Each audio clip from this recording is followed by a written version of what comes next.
So in the last class we completed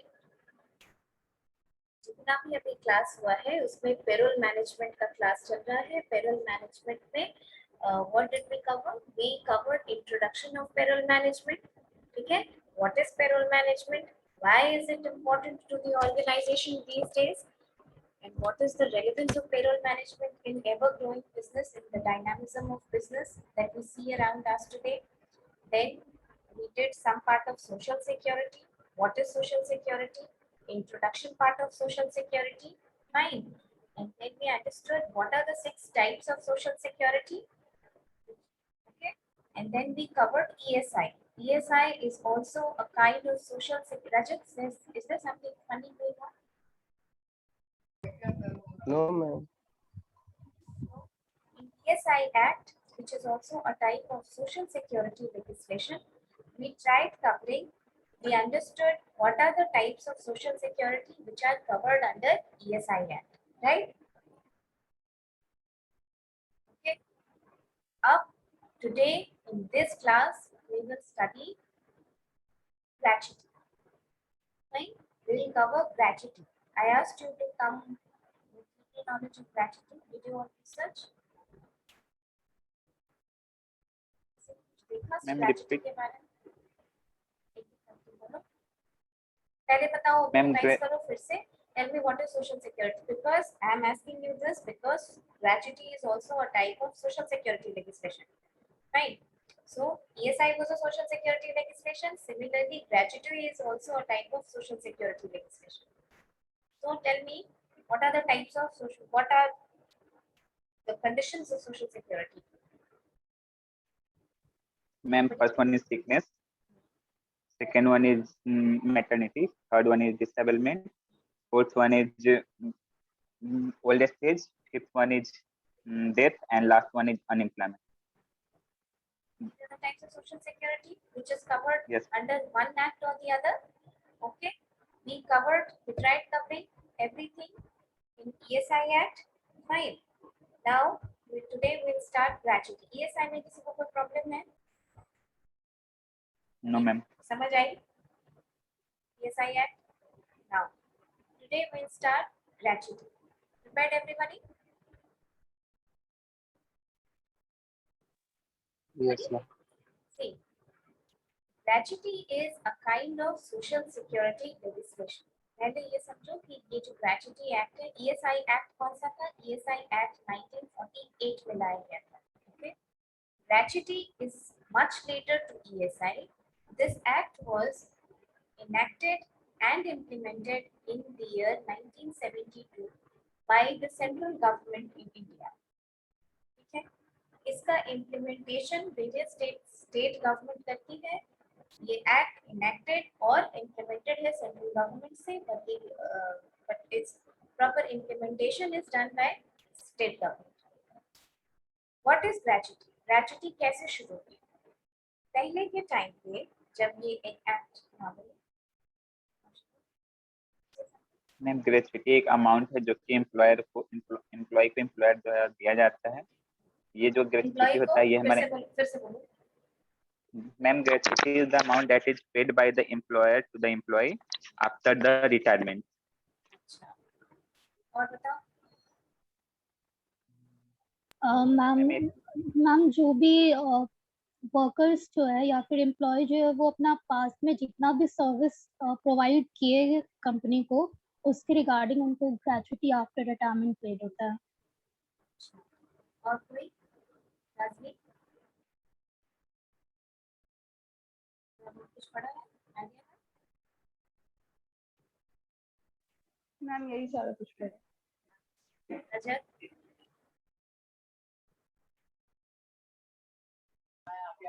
Yes, ma'am. Gratuity के बारे में कुछ पढ़ा है? Yes.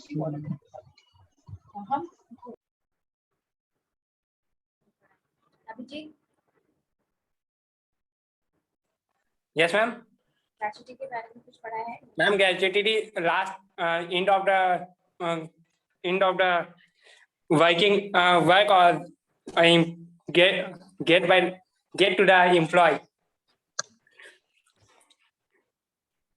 लास्ट में मिलता है जो पैसा वो ग्रेचुइटी कहा जाता है, ये अलग से कैलकुलेट होता है इसके लास्ट में, डेथ के लास्ट में, रिटायरमेंट के लास्ट में, रिटायरमेंट के लास्ट में। ठीक है, चलो। नहीं, ये जो तुम लोगों का इंफॉर्मेशन है ये इनकरेक्ट है और इनकम्प्लीट है, rather the better one is incomplete because gratuity क्या है, पहले ये समझो, इंट्रोडक्शन पार्ट में ये समझो कि ग्रेचुइटी सेंट्रल गवर्नमेंट द्वारा, it is a law, it is a social security legislation which is enacted by the central government and its implementation is in the hands of state government.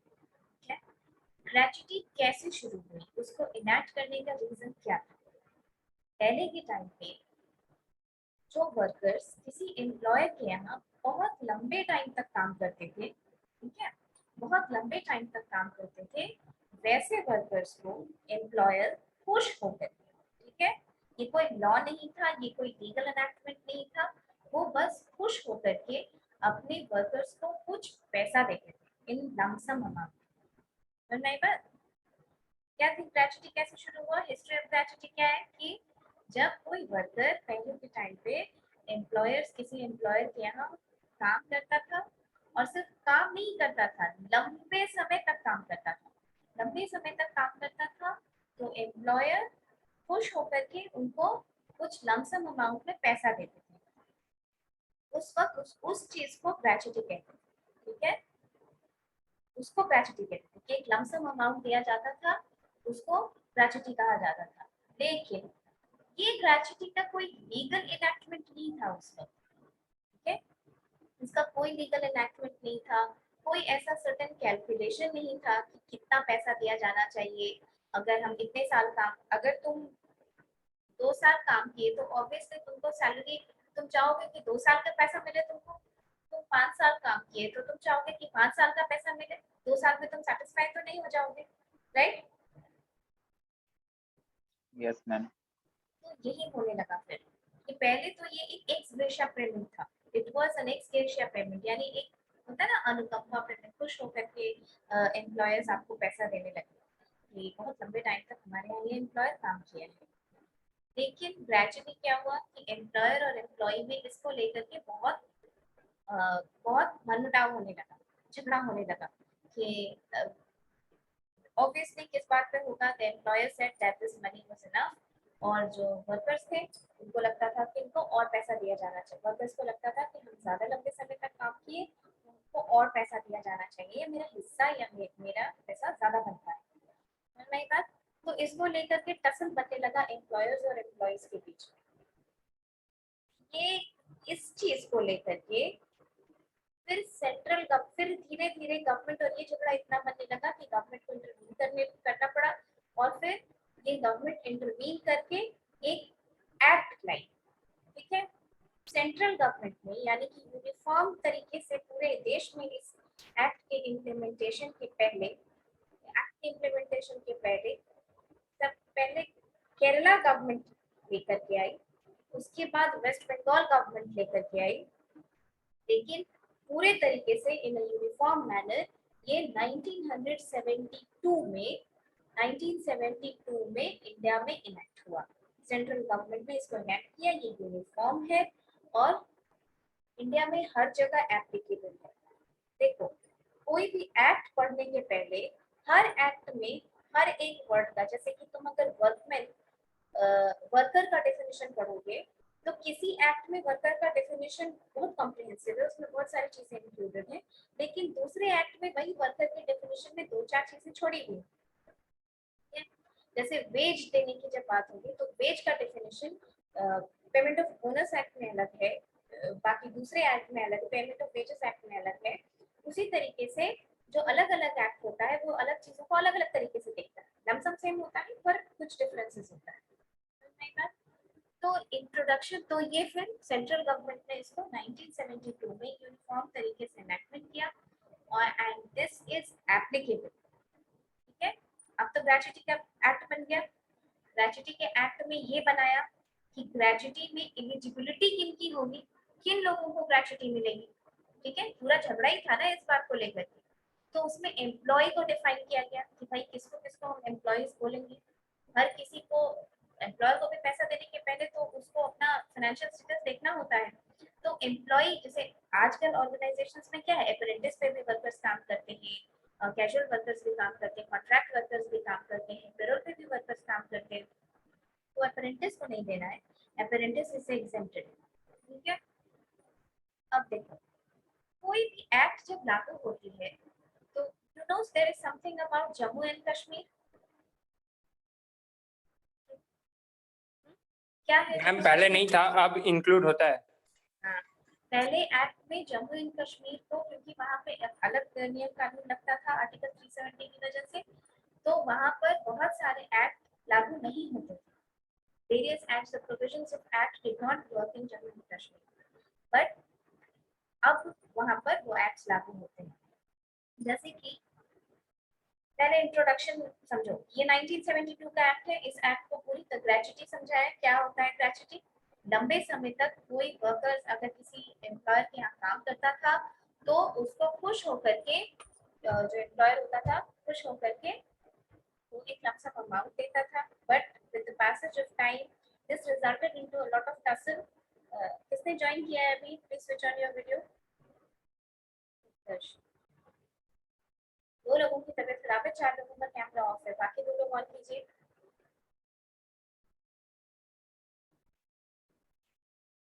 Switch on your cameras.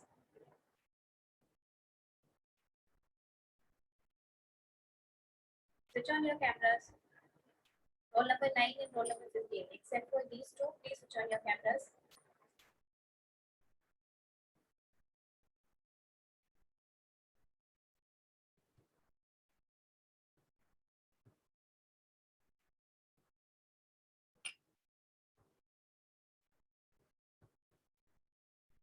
देखो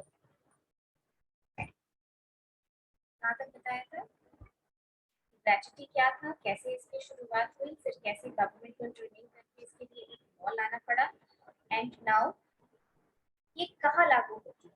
कोई भी mines, plantations, ports, establishments, school, college, trust, or at factories, at all these places gratuity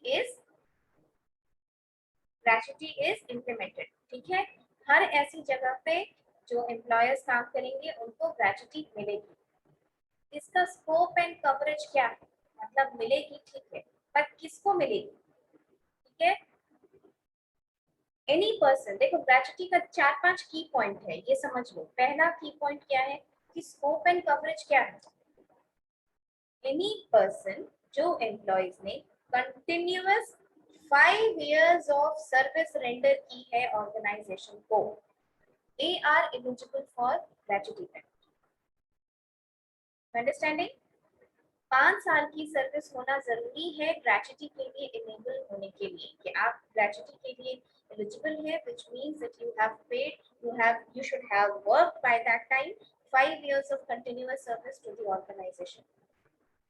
ऐसा नहीं है कि आप 3 साल काम कर लेंगे and then you will demand for your gratuity। No, you have to have rendered 5 years of continuous service to the organization for being eligible to be paid gratuity।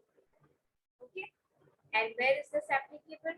To all mines, to all factories, shops, establishments, schools, colleges, trust, everywhere where at least 10 people, समझ में आई बात? Where at least 10 people work or have worked in any one day of the preceding 12 months।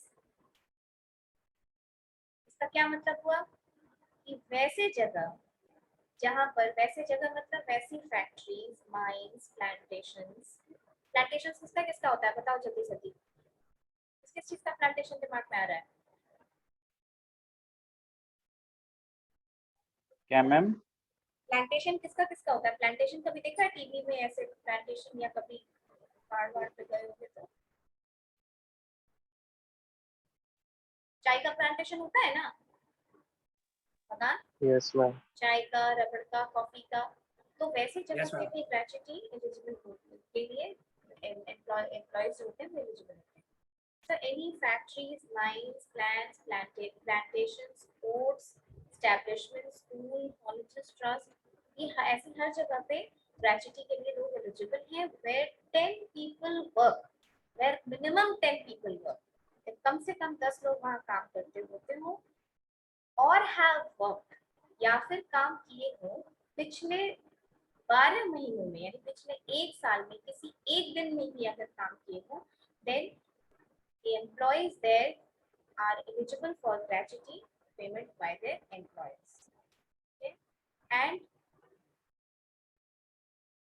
what is there about this act is that अगर किसी जगह पे किसी establishment पे gratuity payment हो चुकी, gratuity का act लग गया है, तो अगर 10 से कम workers भी होंगे तो भी वहाँ gratuity का act लगा रहेगा, ठीक है, separate नहीं किया जाता। Now, अब मैंने तुमको बताया कि 5 years of continuous service, 5 years of continuous service, ये continuous service याद रखना। 5 years of continuous service अगर आप किसी जगह पे देते हैं, then you are eligible for gratuity payment. But such conditions do not apply in case of death and disablement. Okay? Death और disablement के केस में ये 5 years of continuous service का लॉ नहीं लगेगा, क्योंकि in any way you have no control on death, you have no control on disablement. Okay? अब देखो, what are the conditions for gratuity payment? ठीक है, क्या क्या conditions हैं, कब कब gratuity payment होगी? आप लोगों ने ये बताया कि रिटायरमेंट के समय में gratuity मिलती है, ये बताया था। इन लोगों ने ये बताया कि gratuity is an amount which is paid to the employees by the employer at the end of retirement, है ना, उस वक्त बताया। तो हाँ, conditions में ये भी है कि when we talk about the conditions of payment of gratuity, कि जब retirement होगा तब तो gratuity मिलेगी ही मिलेगी, है ना। जैसे सेंट्रल गवर्नमेंट के एम्प्लॉइज, वो तो जिंदगी भर एक ही ऑर्गेनाइजेशन में काम करते हैं ना, तो उनकी मान लो कि सपोज करो कि 20 साल की सर्विस है या 25 साल की सर्विस है, ठीक है, तो 20-25 साल की सर्विस में लास्ट में उनको ग्रेचुटी का पेमेंट कर दिया जाता है। ग्रेचुटी का पेमेंट रिटायरमेंट के टाइम पे किया जाता है। तो ये लिख लो, लिखना चाहते हो तो लिख लो, फिर हम पॉइंट्स एक्सप्लेन कर देंगे। Conditions for gratuity payment,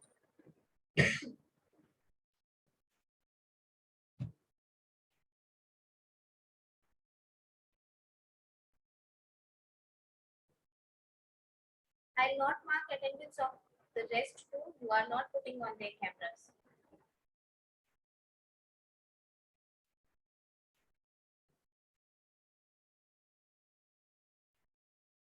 ma'am Raja का भी तबीयत खराब है शायद, वो फिर वैक्सीन लिया है तो उसका fever.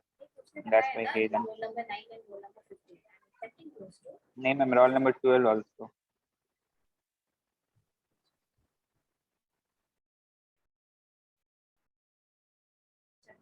Conditions for gratuity payment. The first is superannuation.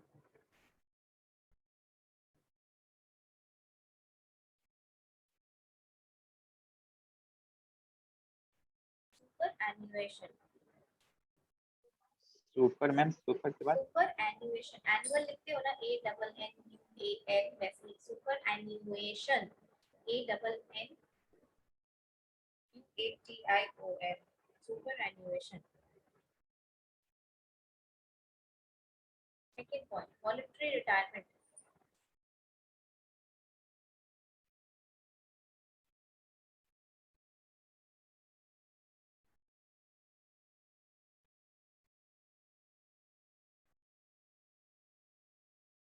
Third is resignation.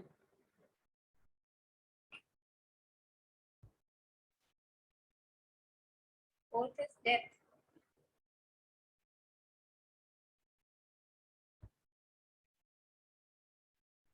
Fifth is disablement.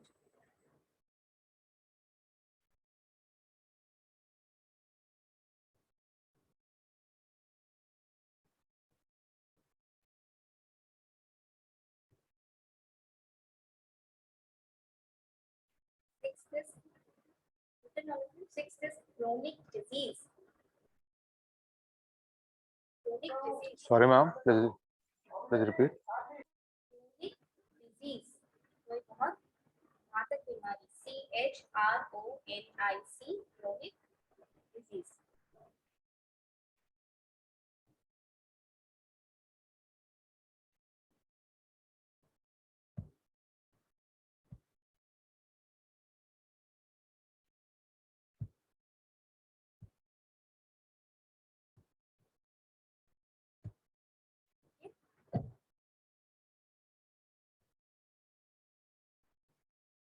Everyone written? So these are the 6 conditions under which gratuity is supposed to be paid by the employer to the employer. अब बताओ क्या इसमें सिर्फ retirement है? No ma'am. तो ऐसा नहीं है कि ये सिर्फ रिटायरमेंट के टाइम पे मिलती है। अगर आप 5 साल काम करने के बाद ऑर्गेनाइजेशन चेंज करके किसी और ऑर्गेनाइजेशन में काम जाना चाहते हैं तो भी, लेकिन provided you have rendered 5 years of continuous service in one XYZ organization, then you want to move to some ABC organization, then that organization, the former organization, is obliged to pay you your gratuity benefits. ठीक है? पहला point बताओ क्या है? Superannuation यानी कि completion of your service term. जब आपकी सर्विस टर्म कंप्लीट हो रही है तब आपको लास्ट में बाकी सारे पैसे जो होते हैं, जैसे पीएफ का पैसा, बोनस का पैसा या जितना जो सेटलमेंट होता है वो, and then your gratuity is payable to you. Second point क्या है? Voluntary retirement. Voluntary retirement. So employees are also taking voluntary retirement. Yes, there is a provision of voluntary retirement in our system of employment. So some take it willingly and some are forced to do voluntary retirement. ठीक है? तो voluntary retirement भी आप करेंगे और आप अपने term से पहले अगर रिटायर कर रहे हैं तो भी you are eligible for your gratuity payments. Third is resignation. पहले ही बताया कि आप अगर ऑर्गेनाइजेशन छोड़ रहे हैं 5 साल काम करने के बाद और फिर आप किसी और ऑर्गेनाइजेशन में जा रहे हैं, then you are eligible for your gratuity benefits. Okay. Fourth is death. Death के केस में अगर अचानक डेथ हो जाती है किसी मेंबर की, तो उसको भी उसका बेनिफिट्स, ग्रेच्युटी का बेनिफिट्स जोड़ करके उसकी नॉमिनी को ग्रेच्युटी के लिए जब फॉर्म भरा जाता है तो उसमें ऑर्गेनाइजेशन में लोग नॉमिनी को डिक्लेयर किया जाता है। तो in case of death the nominee will get all the benefits of gratuity payment. Then you have fifth number disablement. Disablement फिर वही है कि अगर एक्सीडेंट हुआ या by any means you are disabled in the organization and you want to have your disablement benefit, termination हो रहा है, अगर आपको निकाला जा रहा है ऑर्गेनाइजेशन से because of your disablement, you are eligible for your gratuity benefits. Understood? And last but not least it is chronic disease. Chronic disease मतलब suppose you during your work, during your stay in the organization, बाकी सारे में क्या है कि you're parting from the organization, right? But if you encounter a chronic disease happening to you during the course of your employment, you can take out your own share of gratuity benefits from the organization for using it for treatment of chronic disease. ठीक है? और ये जो 5 years of service हम लोग discuss करते हैं कि you should have completed, an employee should have completed 5 years of continuous service for payment of gratuity.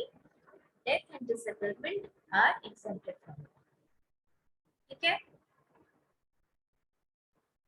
ठीक है? Yes, ma'am. Now, next. देखो, gratuity payment employer को करना है वो तो ठीक है, लेकिन क्या एम्प्लॉयर किसी कंडीशन में ग्रेच्युटी पेमेंट रोक भी सकता है?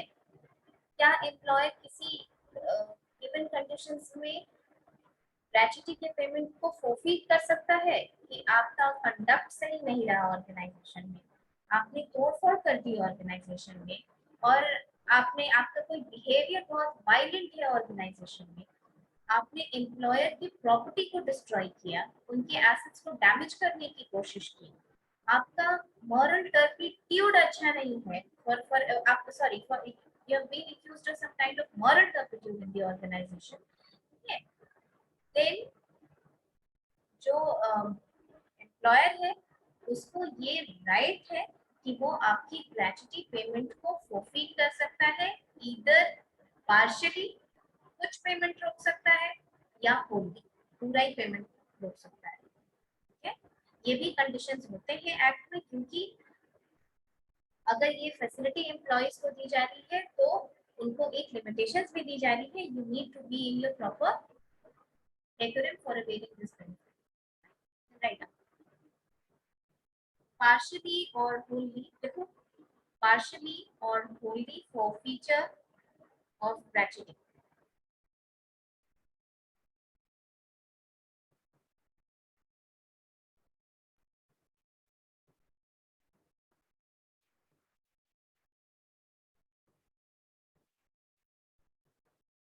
Partially or wholly forfeiture of gratuity.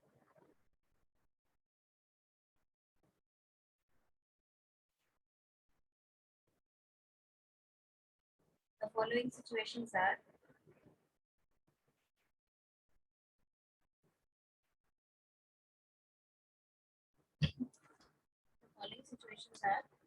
one, in case of major misconduct.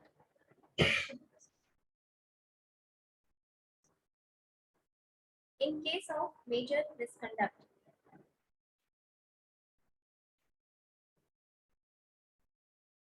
Second,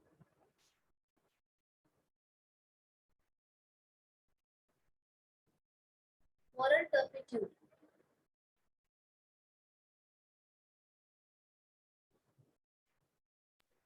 Third, Please repeat, ma'am. moral turpitude. आपने morally नुकसान पहुंचाया है।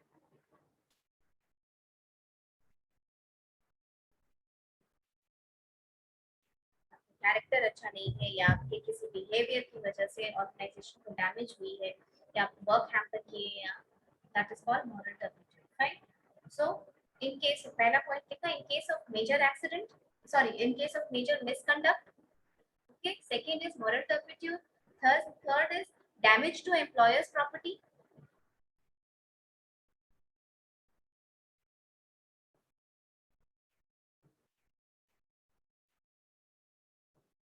and fourth is violent behavior.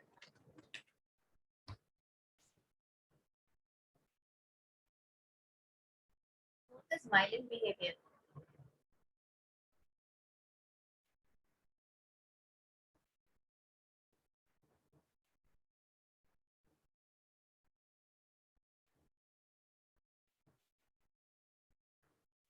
Done?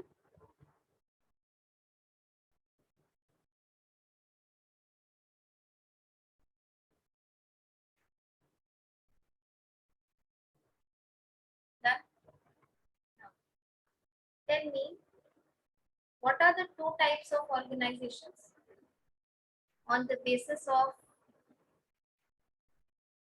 how long they work for around a year? उसने बताया था मैंने, कुछ याद है?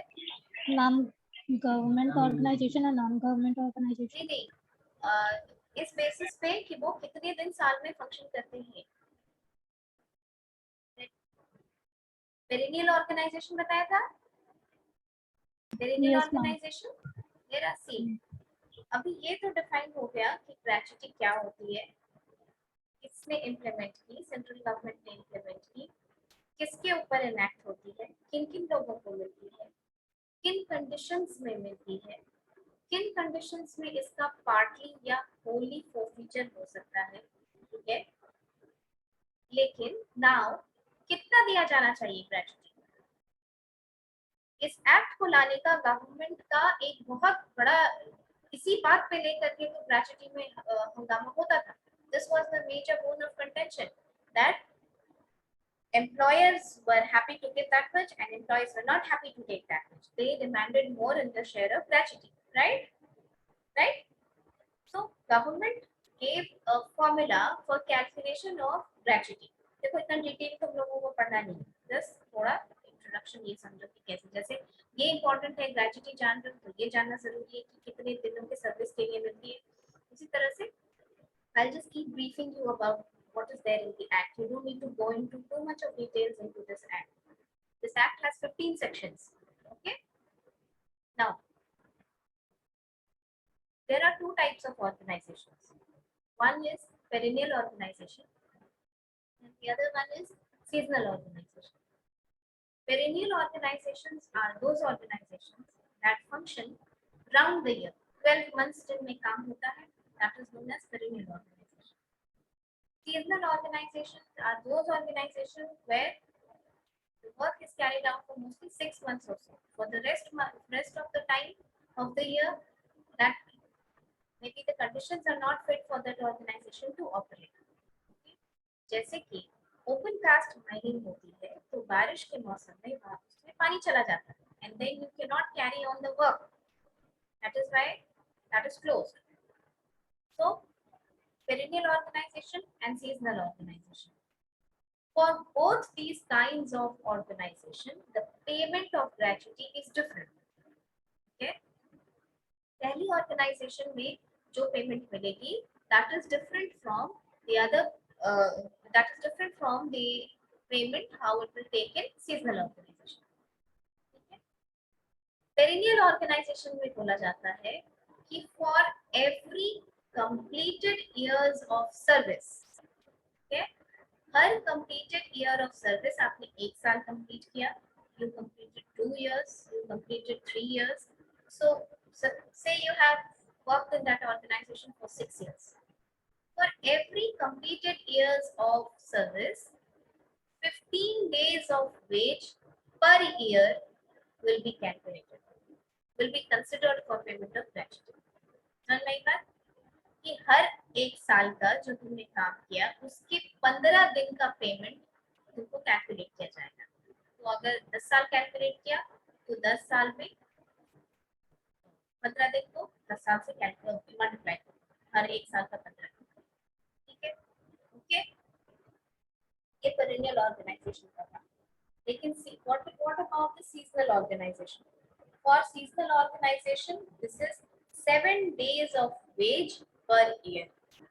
Okay, this is 7 days of wage per year. Perennial के लिए कितना था? 15. पेरेनियल में मैम 15 और सीजनल में 7। और भी एक चीज डिफाइंड है इसमें ग्रेजुटी में कि अगर 6 से somebody has worked for 9 years and 5 months, ठीक है, 9 साल काम किया और 5 महीने काम किया, तो क्या हम उसको 10 साल मानेंगे या 8 साल मानेंगे? उसको तो 9.5 को तो कैलकुलेशन नहीं होगा। तो either that year has to be considered as one full year or that has to be considered as that year will be exempted. So tell me तुम्हारे हिसाब से क्या होता है कि 6 मंथ से ज्यादा होगा तो 9, अगर 9 साल और 4 महीने या 5 महीने और 22 दिन काम किया तो तुम्हारे हिसाब से क्या होना चाहिए? 10 साल कैलकुलेट किया जाना चाहिए उसको या 8 साल कैलकुलेट किया जाना चाहिए? 10 साल। Rest of you?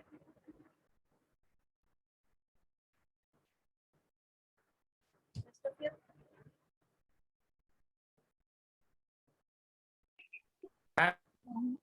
चलो ना वहाँ पर। बोलो।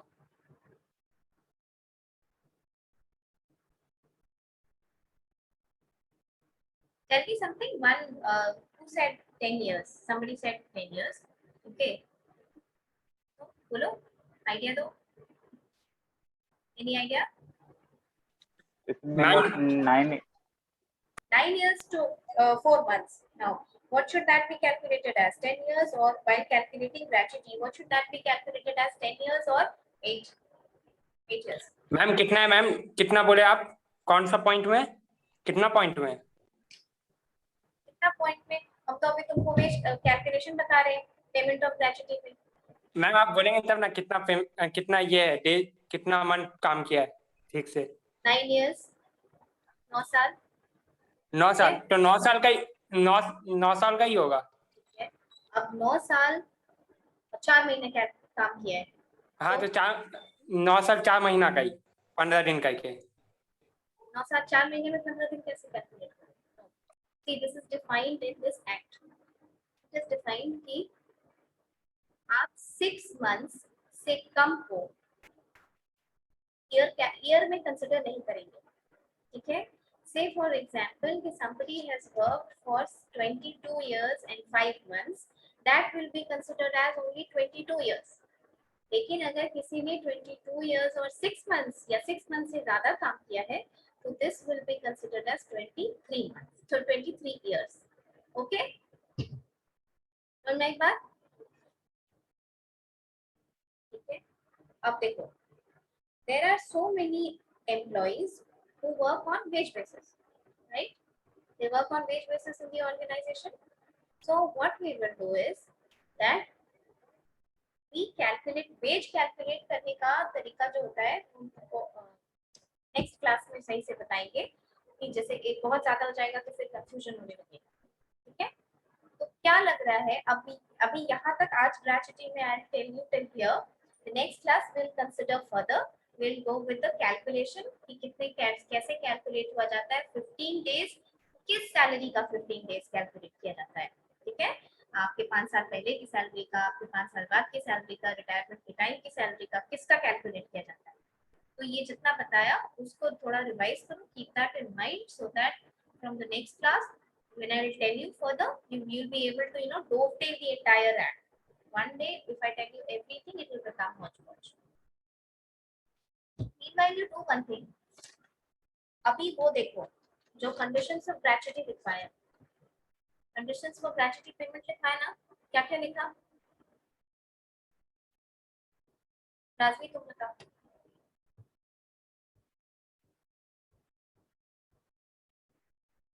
Yes, ma'am. क्या क्या लिखी conditions of gratuity? Did you write or not? Yes, ma'am. I have written. Ma'am, retirement, death, superannuation. You see it. Ma'am, superannuation, voluntary retirement, notice registration, death, That is resignation. No, that is resignation, death, disablement, or chronic diseases. Then अभी कोई बोलेगा नहीं, ठीक है? तुम लोग अपना देखो उसको, और in the next class you come prepared with which kind of social security, ये क्वेश्चन लिख लो, which kind of social security is given under gratuity? Gratuity ESI को तो तुम लोग बताए थे पढ़ के कि कौन कौन सा सोशल सिक्योरिटी का वो कवर करता है। अब ग्रेचुटी का लिख करके आना नेक्स्ट क्लास में कि ग्रेचुटी कौन कौन सा सोशल सिक्योरिटी करता है। I just give you this for a hint that these are the conditions in which gratuity is payable, and then you come prepared with this in the next class, that what are the types of social securities which are covered under gratuity payment. Okay.